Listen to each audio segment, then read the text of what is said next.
Denver. This is unbelievable. And I want to say, when you run for president 2 times, you do a lot of rallies. And in fact, we were here some years ago, right here, and we had a great rally. I think we had about 10,000 people out. In the hundreds of rallies that I have done, we have never, ever had a rally as large as this.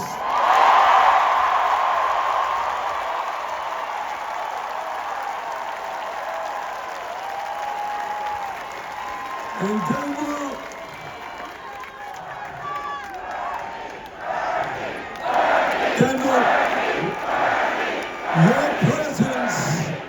your presence here today is not just significant for Colorado. You are sending a profound message all over the world.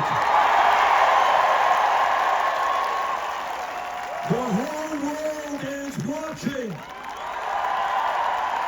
And they want to know if the people of America are going to stand up to Trumpism, oligarchy, and authoritarianism. Now, I want to say this. The reason Alexandria is with me today is not just that she is doing a great job representing her district in the Congress. It's more than that. She has become an inspiration for millions of young people.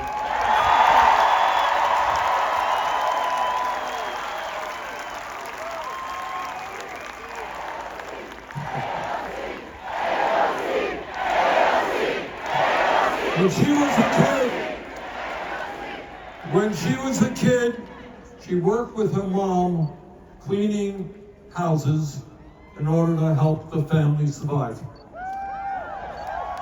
Before she ran for Congress, she was a barista. Alexandria has not forgotten where she came from. But more importantly, when she decided to run, she was taking on one of the most powerful members in the Democratic Party. And everybody said, "You're crazy. How are you going to beat this guy? Maybe a future leader of the Democratic Party." She had no money. She had no political experience. But what she did is what all of us have got to do.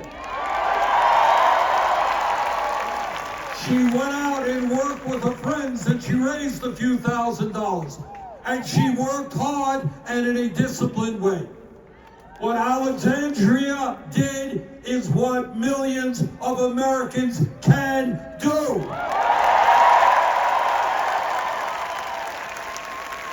We can organize at the grassroots level. We can become strong trade unionists. We can run for school board or president of the United States. We're not going to let the billionaire class have all of the power. So the message today is yes, here in Colorado, in Vermont, in New York, all over this country. Hey, Mr. Trump, people fought and died to create a democratic society. You're not going to take it away from us.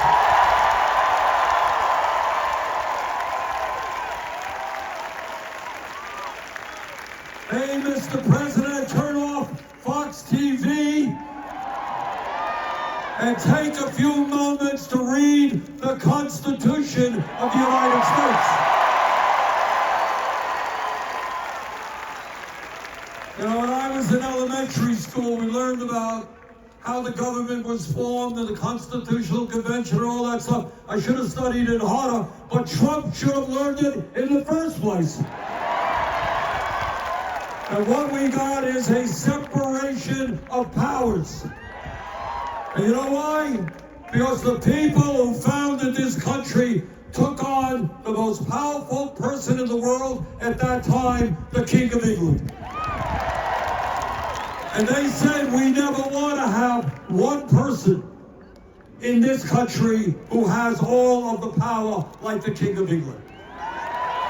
So they created a government with an executive branch, a legislative branch, and a judicial branch. And what Trump is doing every single day in an unconstitutional way is trying to undermine the powers of Congress, undermine the First Amendment. You got a president who is suing ABC and CBS and Meta and the Des Moines Register.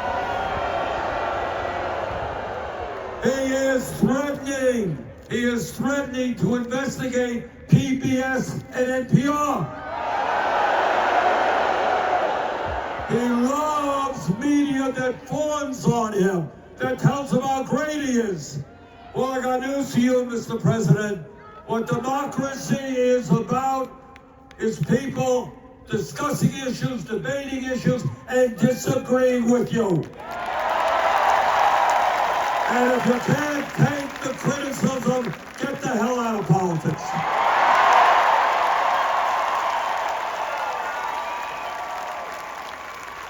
And what this moment is about, why we're here today, is we will not allow America to become an oligarchy.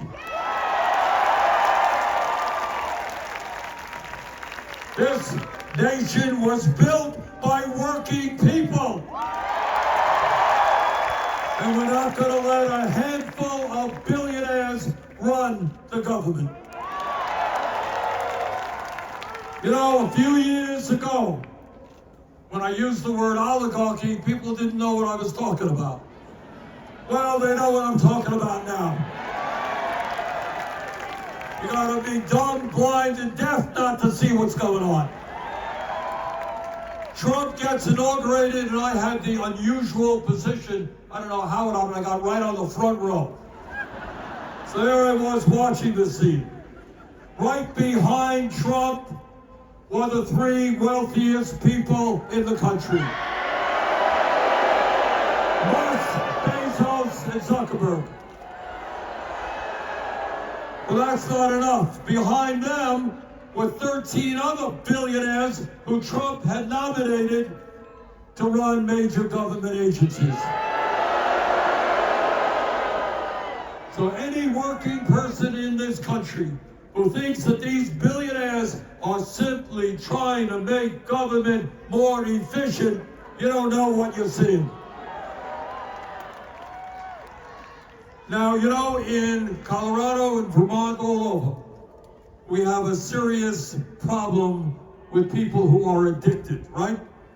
We got a serious drug problem, we got an alcohol problem, we got tobacco problems, we have people who are addicted to one thing or another. But I will tell you what I think the worst addiction in this country is, the most dangerous, and that is the greed of the oligarchs. You know, everybody wants to do well. We all want to make money, we all want to live comfortably. That's natural, that's right. But these guys already have billions, tens of billions, hundreds of billions. How much money do you need? And right now, what these oligarchs are doing is they're going after Social Security. They're going after Medicaid. They are trying to destroy the Veterans Administration. Veterans put their lives on the line to defend this country. And you don't fire 83,000 workers at the VA, which will mean worse quality health care for our veterans. And you know what is almost unimaginable? And this is what greed is about. It's like a heroin addict. You need it more and more and more. They want to cut nutrition programs for hungry kids. You tell me, in what world, in what universe, in what religion is taking food away from hungry children and giving tax breaks to the rich vaguely moral? But it's not just horrendous domestic policies that Trump and his billionaire friends are pushing on us. For the first time in the 250-year history of this country, we have a president of the United States who is allying himself with a horrible dictatorship in Russia.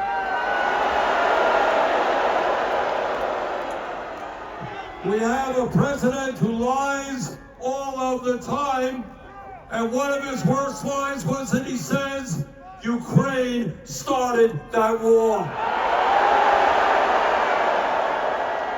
Well, Mr. President, Russia and Putin started that war. And we're not going to ally ourselves with dictatorships because we believe in democracy. But it is not just Russia. Trump wants to continue the horrific Biden policy of giving more money to Netanyahu to destroy the Palestinian people. We are going to bring legislation to the floor very shortly, which says not a nickel more for Netanyahu.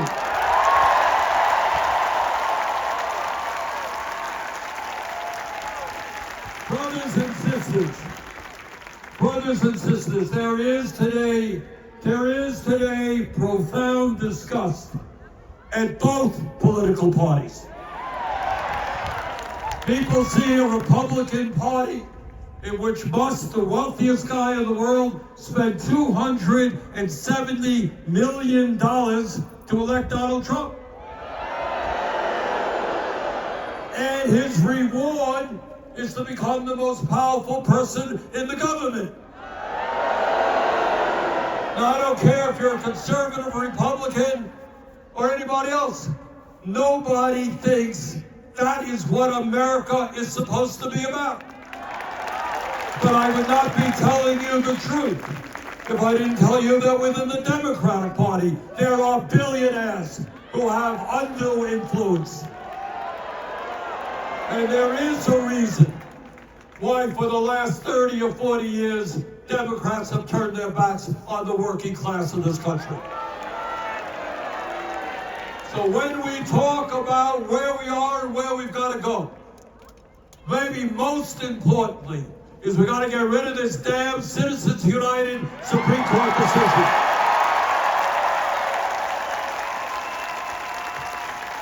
Democracy is one person, one vote, not billionaires buying elections. And I want all of you to know, corporate media doesn't talk about it, we don't see it in Congress much. The agenda that we as progressives fight for the working class of this country, is an enormously popular agenda. Republicans support it, Democrats, independents support it. Everybody knows that the current healthcare system is broken, is dysfunctional. Everybody knows that the function of the system today is to make huge profits for the drug companies and the insurance companies. And everybody knows there is something wrong when we are the only major country on earth not to guarantee health care to all people. So Alexandria and I and others are going to work with you to finally do what should have been done decades ago, pass a Medicare for all single-payer program.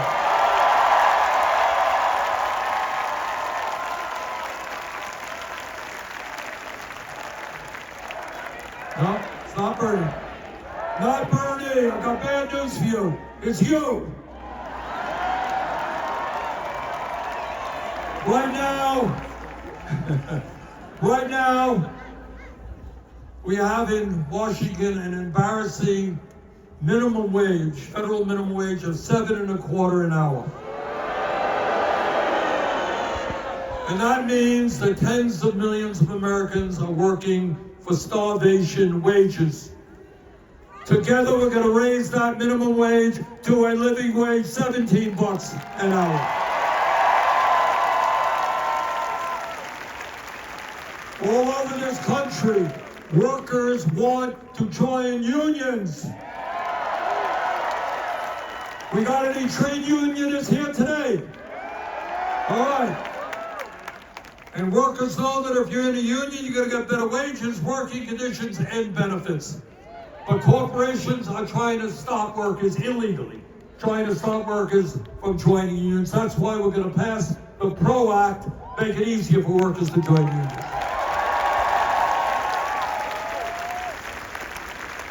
And we're going to end the absurdity of Americans paying, in some cases, 10 times more for prescription drugs than people in other countries. And Donald Trump may think that climate change is a hoax. We know it is an existential threat to our planet. And that is why we're going to pick up where Alexandria left off. We're going to pass a green jobs program to create millions of jobs, transforming our energy system away from fossil fuel. And in a competitive global economy, we need the best educated workforce in the world. It is totally insane that young people who want a good education go $50,000, $100,000 in debt. We are in desperate need of doctors and nurses and dentists and mental health counselors. If you come from a working class family, you want to go to medical school, you're going to come out of $500,000 in debt. That's insane. We got to make public colleges and universities tuition free.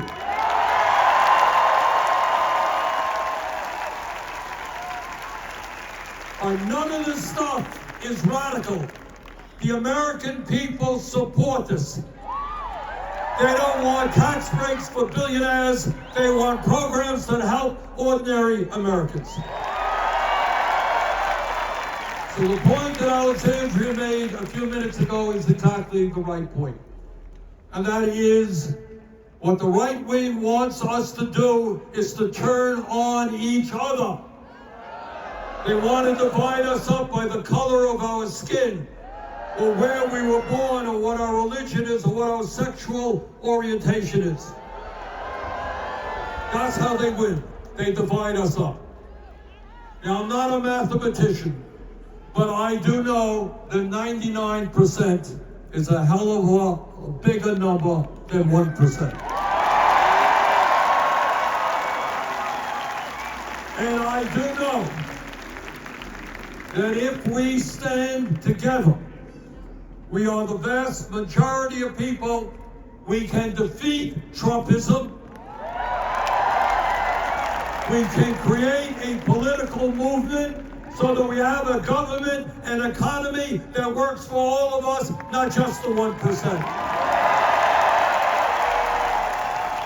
So brothers and sisters, this is a difficult moment in American history, but it's not the first difficult moment we have had. We've gone through some rough periods in the past as well.